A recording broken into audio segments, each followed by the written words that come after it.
माझ्या वडिलांची मिरासी ग देवा, माझ्या वडिलांची मिरासी ग देवा, तुझी चरण सेवा पांडुरंगा. उपवास पारणे राखीला दारवंटा, केला भोग बटा आम्हाला गे. वंश परंपरा दास मी अंकित, वंश परंपरा दास मी अंकित, तुका मोकलिता लाज कोणा. उपवास पारणे राखीला दारवंटा, केला भोग बटा आम्हाला गी. विठ्ठल विठ्ठल नमो विठ्ठला. राजया पांडुरंगा, नमो रुक्मिणी माऊली ज्ञानगंगा. नमो पुंडलिका, नमो चंद्रभागा. नमस्कार माझा रुक्मिणी पांडुरंग करू प्रथम नमन, पांडुरंग करू प्रथम नमन, पांडुरंग करू प्रथम नमन, पांडुरंग करू प्रथम नमन. पांडुरंग करू प्रथम नमन, पांडुरंग करू प्रथम नमन, पांडुरंग करू प्रथम नमन, पांडुरंग करू प्रथम नमन. दुसरे चरण संताची या, दुसरे चरण संताची या, दुसरे चरण संताची या, दुसरे चरण संताची या.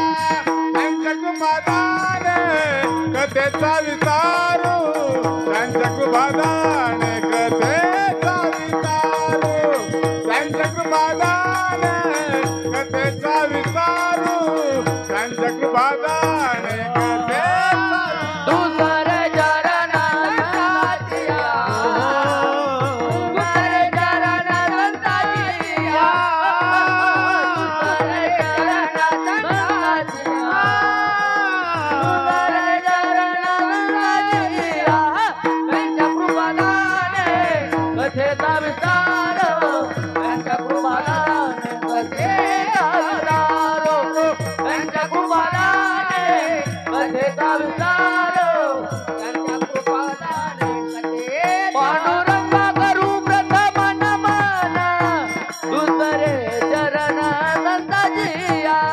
त्यांच्या कृपादाने कथेचा विस्तार, बाबाजी सद्गुरु दास तुका. पांडुरंग करू प्रथम नमन, दुसरे चरण संताची या. त्यांच्या कृपादाने कथेचा विस्तार, बाबाजी सद्गुरु दास तुका, दास तुका. आत्मरूप गणेशू केलिया स्मरण, होय सकळ विद्येंचे अधिकरण. तेचे बंधू श्री चरण श्री गुरूंचे ते नमस्कार. ओम नमो ज्ञानेश्वरा करुणाकरा दयाळा, तुमचा अनुग्रह लागलो पावन झालो चरा. ओम नमो ज्ञानेश्वरा करुणाकरा दयाळा, तुमचा अनुग्रह लागलो ओ पावन झालो जरा. ओम नमो ज्ञानेश्वरा करुणाकरा दयाळा, तुमचा अनुग्रह लागलो पावन झालो चरा. ओम नमो ज्ञानेश्वरा करुणाकरा दयाळा, तुमचा अनुग्रह लागलो पावन झालो जरा.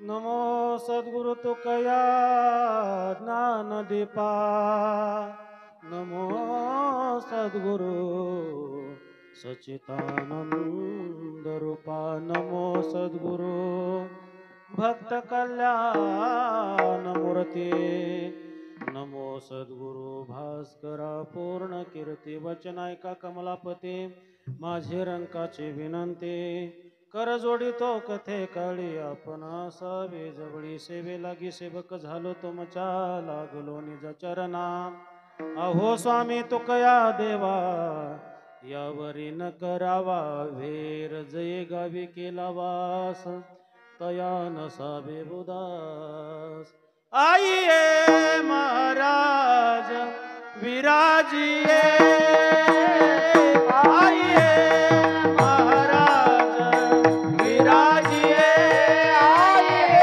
महाराज विराजिए आइए महाराज विराजिए पधारिये पवन कुमार पधारिए जिजाऊ कुमार आइए महाराज विराजिए आइए महाराज विराजिए पधारिए पवन कुमार पधारिए जिजाऊ कुमार आइए महाराज विराजिए आइए महाराज विराजिए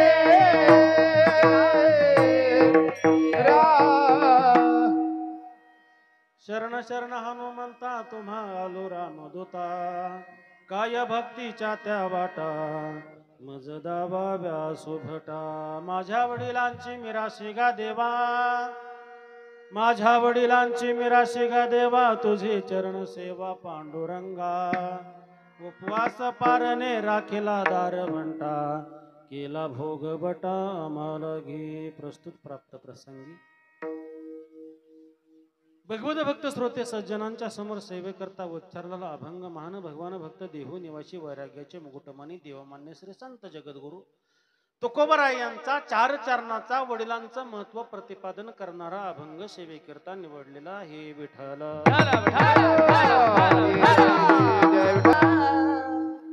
जगद्गुरु तुकोबराय खानंद नाही पाहिजे आवाज सगळा सॉफ्ट आला पाहिजे आवाज एकू कमी करायला जगद्गुरु तुकोबराय या अभंगामधून वडिलांचं महत्व प्रतिपादन करत असताना की वडील जीवनामध्ये काय काम करतात याचं विवेचन जगद्गुरु तुकोबरायांनी अभंगामधून मांडले जगद्गुरु तुकोबराय म्हणतात आमच्या वाडवडिलांनी आमच्यासाठी एस्टेट कमवून ठेवली मिराशी कमवून ठेवली माझ्या वडिलांची मिराशी गा देवा मिराशी याचा अर्थ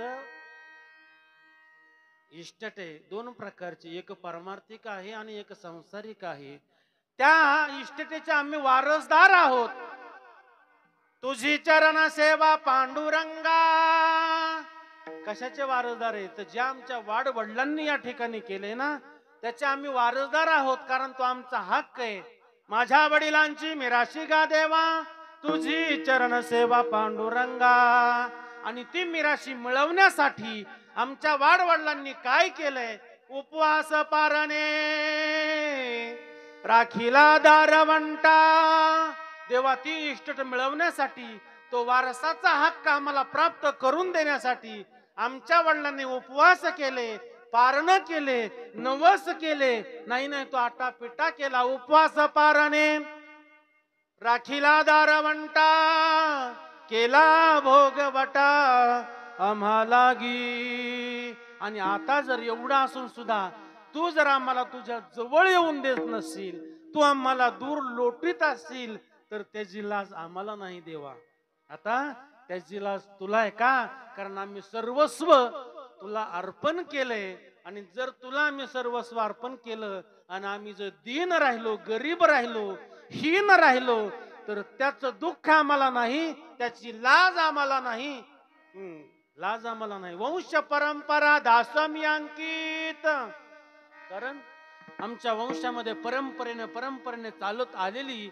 ही आमची वाडवडिलांची मिराशी ठेव आहे, तुझी चरण सेवा आहे आणि त्या परंपरेचा मी पायिक आहे.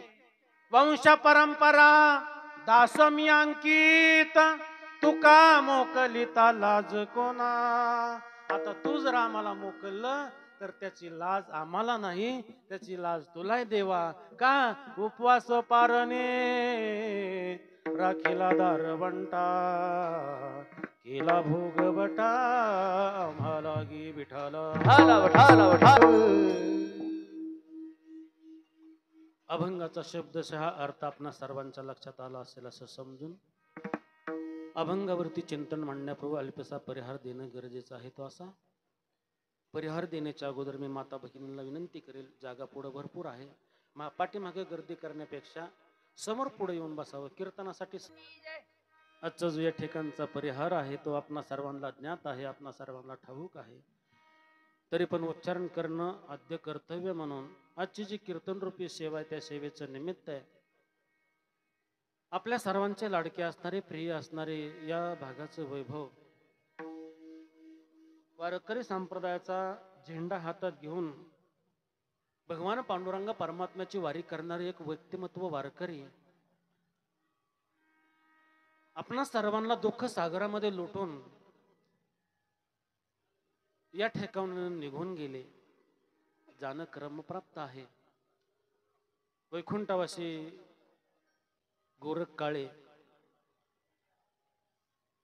यांचं 1 वर्षापूर्वी आपल्यातून जाणं झालं.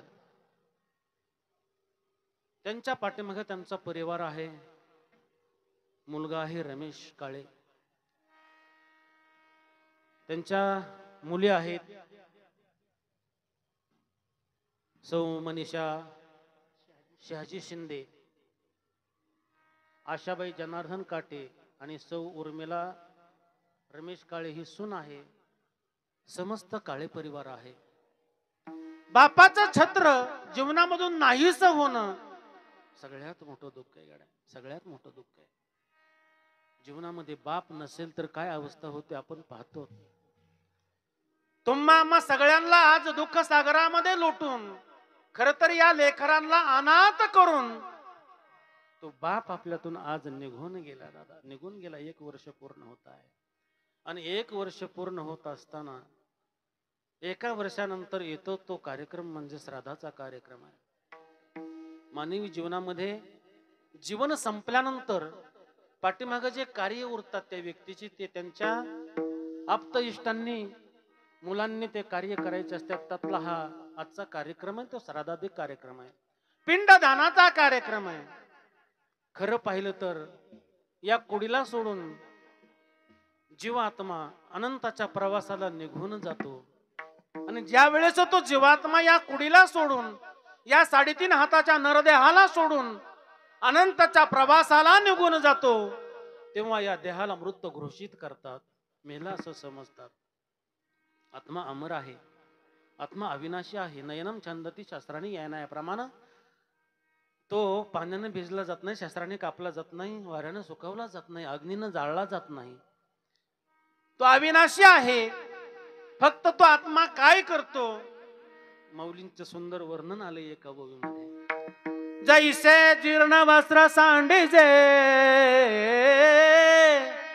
मंग नूतन विडीजे, तैसे देहांतराते स्वीकारीजे चैतन्यनाथे.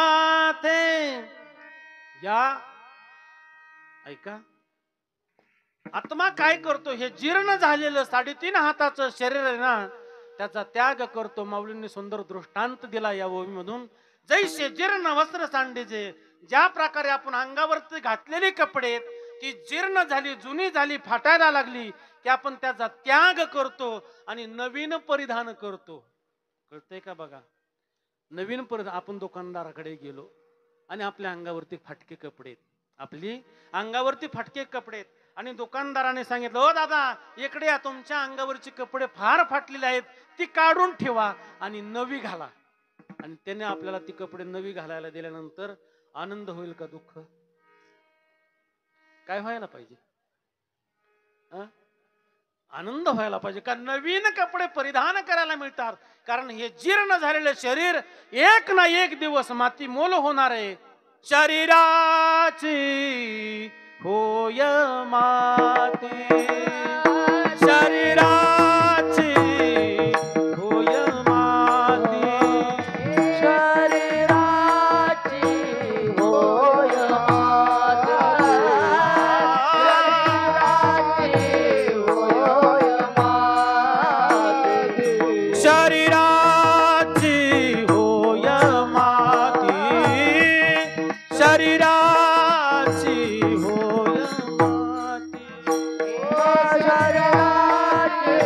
होय माती, शरीराची होय माती, कामनये कोणी आणते, कामानये कोणी आणते, शरीराची होय माते, शरीराची होय माते, शरीराची होय माते, शरीराची होय माते.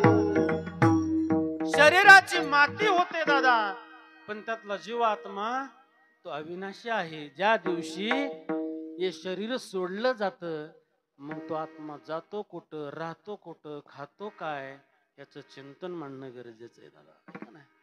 ज्या दिवशी या शरीरातून आत्मा निघून जातो मग त्या कुडीला उचललं जातं, स्मशानामध्ये नेलं जातं आणि मशानामध्ये जाळलं जातं. तो आत्मा या शरीराचा त्याग करून 1 वर्षभर पर्यंत त्याला भ्रमण करावं लागतं. भ्रमण केल्यानंतर 1 वर्षानंतर दुपारच्या नंतर ज्यावेळेस आपण पिंडदान करतो त्यावेळेस तो आत्मा पुढील योनीला प्राप्त होण्यासाठी योग्य होतो, लायक होतो, किंवा त्याला पुढील योनी प्राप्त करण्यासाठी परवानगी मिळत असते. विठ्ठल विठ्ठल विठ्ठल मग नाशिवंत शरीर ह्याचा तर त्याग झालाय. जीवात्मा अविनाशी आहे. तो अविनाशी जीवात्मा भटकती करत असताना ज्यावेळेस शरीराचा त्याग करतो, त्याग केल्यानंतर 3 दिवसापर्यंत तो आत्मा त्या घरामध्ये राहतो दादा, त्या घरामध्ये राहतो. ज्यावेळेस आपण शरीराला उचलतो आणि स्मशानांमध्ये नेऊन अग्निडाग देतो आणि अग्निडाग दिल्यानंतर घट फिरवला जातो, त्याला कशानं, तो त्याला आस्मा म्हणतात. त्या आस्मानं तो घट फोडला जातो. त्या आस्मामध्ये तो जीवात्मा प्रवेश करतो. तोच आस्मा आपण त्या आस्थीमध्ये ठेवतो आणि त्या सावडल्यानंतर त्या आस्थी घेऊन आपण कुठे येतो, घरी येतो. 10 दिवसापर्यंत तो आत्मा त्या पंचक्रोशीमध्ये भ्रमण करत असतो आणि पंचक्रोशीमध्ये भ्रमण केलं. 10 दिवस झाले. पहिले 3 दिवस सावडण्यापर्यंतचे 3 दिवस 3 पिंडदान तिथं दिले जातात. नंतरचे 7 पिंड आणि पहिले 3 असे एकूण 10 पिंड त्या दिवशी असतो 10वा. आणि काकपर्श झाला रे झाला की मग तो आत्मा या निर्वांत पोकळीमध्ये भ्रमण करत असतो. निर्वांत पोकळीमध्ये, या आकाशाच्या पोकळीमध्ये तो आत्मा भ्रमण करत असतो. आणि तो आत्मा 1 वर्षभर पर्यंत भ्रमण करत असताना त्या आत्म्याच्या इच्छा, आकांक्षा, मनशा काही ज्या अपूर्ण राहिल्या असतील त्या पूर्ण करण्याची जबाबदारी मात्र त्यांच्या परिवाराला असते. म्हणून तर आपण पिंडदानाधिक कार्य आपल्याला करावे लागतात. पहिल्या दिवसापासून अगदी वर्ष श्राद्धापर्यंत आपल्याला पिंडदान करावं लागतं. सावडण्याला 3 दिवस, नंतर 10व्याला, 11व्याला, 12व्याला, 13व्याला, 14व्याला सुद्धा पिंडदान करावं लागतं. 15वा करावा लागतो. आणि मासिक श्राद्धाच्या निमित्तानं त्याच्या प्रित्यर्थ एखादा पाहुणा आपण त्या ठिकाणी जेवण्यासाठी बसवतो आणि दर महिन्याला त्याला वेगवेगळ्या पदार्थाची मेजवानी आपण देतो. याचं एकमेव कारण जर काय असेल तर न जाणो त्या आत्म्याच्या काही इच्छा शिल्लक राहिल्या असतील तर त्या आपल्या कर्वे पुऱ्या कराव्या लागतात. आणि त्या जर आपण पूर्ण नाही केल्या तर आपल्याला दोष लागल्याशिवाय राहत नाही. म्हणून श्राद्धाधिक कार्यक्रम आहे. नाही तर एवढा कार्यक्रम करायची काही गरज नाही. पण श्राद्धाधिक कार्य जर आपण नाही केलं तर आपल्याला पितृ दोष देतात. काटाच्या करीती पितर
मेलेल्या व्यक्तीच्या नावानं आपण जर पिंडदान नाही केलं तर त्याला दोष लागतो दादा, दोष लागतो.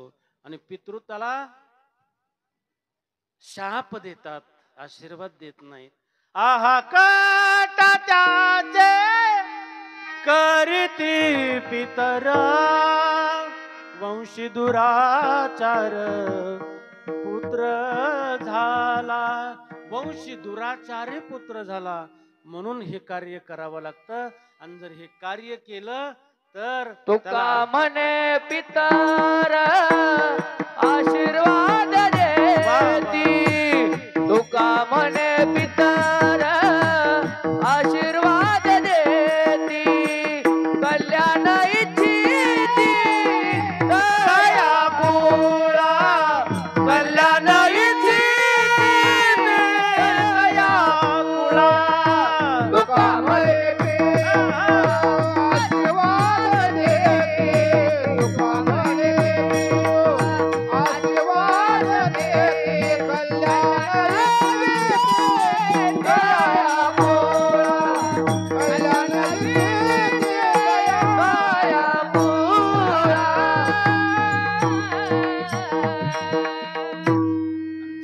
कार्य केलं तर तुका म्हणे पितृ आशीर्वाद देती, कल्याण इच्छिती तया कुळा. मग मात्र तुम्हाला नागबळी करायची गरज पडणार नाही. नाही तर केलं तर मग ते काका सांगतातच तुम्हाला नागबळी करावा लागेल. सांगायचा मुद्दा आहे आपल्याला ते करावं लागतं आणि ते केलंच पाहिजे. मग ठीक आहे दादा, आम्ही आतापर्यंत पिंडदानाचे कार्य केलं. 15 दिवसाला, महिन्याला, 6 महिन्याला आणि श्राद्धाला आम्ही पिंडदान सुद्धा केलं. मग आम्हाला दोष लागणार नाही हे तर तुम्ही सांगताय ना. मग सांगा तुमच्या कीर्तनाची या ठिकाणी गरज काय? गरज काय नाही का? हे कार्य करत असताना सुद्धा काही दोष आपल्या पाठीमागे शिल्लक राहतात. या कार्यात सुद्धा काही दोष निर्माण होतात आणि ते दोष घालवण्याची ताकद फक्त नामस्मरणामध्ये. राम कृष्ण नाम सर्व दोष हरण, राम कृष्ण नाम सर्व दोष हरण, जड जीव कारण हरी एक, जड जीव कारण हरी एक. राम कृष्ण नाम सर्व दोष हरण, राम कृष्ण नाम सर्व दोष हरण, जड जीव कारण हरी एक, जड जीव कारण हरी एक. जो जातो ना दादा त्या पाठीमागे केलेले कार्य त्यामध्ये दोष शिल्लक राहिले असतील तर ते दोष सगळे नामस्मरणानं निघून जातात. रामकृष्ण नाम सर्व दोष हरण, जड जीवा तारण हरी एक. हरी नाम सार जीवाया नामाची, उपमा त्या देवाचे कोण वाणी. ज्ञान देव सांग झाला हरिपाठ. आणि पूर्वजा वैकुंठ मार्ग सोपा, पूर्वजांचा मार्ग सुकर व्हावा, सोपा व्हावा. तुका म्हणे सोपी केली पायवाट, ती पायवाट त्यांना सुलभ व्हावी, सुकर व्हावी. आणि म्हणून केलेला हा अट्टहास आहे विठ्ठल, म्हणून केलेला हा नामस्मरणाधिक सोहळा आहे, कीर्तन सोहळा आहे, अन्नदान आहे, ज्ञानदान आहे. या परिवारानं अतिशय अगदी आनंदानं हा सोहळा या ठिकाणी आयोजित केलाय. आणि त्या आपल्या वडिलांच्या पुण्यस्मरणाच्या निमित्तानं या ठिकाणी उपस्थित असलेले सुंदर सुंदर अशी भजनी मंडळ या ठिकाणी आज उपस्थित आहेत. आमचे हरिभक्त परायण मोहन महाराज असतील, आमचे महाराष्ट्रामध्ये गाजलेले सुपर प्रसिद्ध कीर्तनकार अहिल्यानगर भूषण, महाराष्ट्र भूषण म्हणायला काही हरकत नाही, आमचे शरद महाराजजी काळे असतील, आमचे गायनाचार्य हरिभक्त परायण हरिचंद्र महाराज काळे असतील, अभि महाराज जांभळकर असतील. या ठिकाणी कीर्तनकार म्हणून आपल्या भागाचं वैभव असलेले हरी महाराज या ठिकाणी उपस्थित आहेत. दादा महाराज आहेत. कीर्तनकार तर आहेतच आहेत, पण कीर्तनकाराचे बाप सुद्धा कीर्तनात उभे आहेत. किती भाग्य आहे आपलं. विठाला विठाला विठाला विठाला विठाला विठाला विठाला विठाला विठाला. उत्कृष्ट असे पेटी मास्तर परिटवाडीचे सुंदर असे पेटीची साथ आपल्याला देत आहेत आमचे हरिभक्त परायण मृदंगाचार्य. काय नाव? योगेश महाराज काळे. वा, छान, अगदी पाहिजे तसं. आणि हे कीर्तन अख्ख्या जगभरात प्रसिद्ध करण्याचं काम जे आमचे तुषार महाराज जे करतायत त्यांनाही धन्यवाद, त्यांनाही धन्यवाद. आणि एवढंच नाही, आपणा सर्वांच्या चरणाची सेवा माझ्यासारख्या पामराला या ठिकाणी मिळाली म्हणून आपणा सर्वांच्या चरणावरती नतमस्तक. विठाला महत्वाचे 3 मुद्दे, तसे मुद्दे अनेक आहेत पण 3 नाही 6 असे मुद्दे मी या ठिकाणी उपस्थित करून पुढे जातोय. आपल्यावरती उपकार आहेत ते 3 व्यक्तींचे फार आपल्यावरती उपकार आहेत. पहिला आपल्यावरती उपकार आहे तो भगवान परमात्म्याचा आहे. कारण ज्याने हे जीव दिला दान, त्या भगवान परमात्म्याने उत्तमातला उत्तम नरदेह आपल्याला प्राप्त करून दिलाय. 84 लक्ष योनी फिरत असताना सुद्धा भगवान परमात्म्याला काळजी वाटावी, अरे बाबा मला जाणण्यासाठी यातलं कोणी नाही. पुनरपि जननम पुनरपि मरणम पुनरपि जननी जठरेशनम.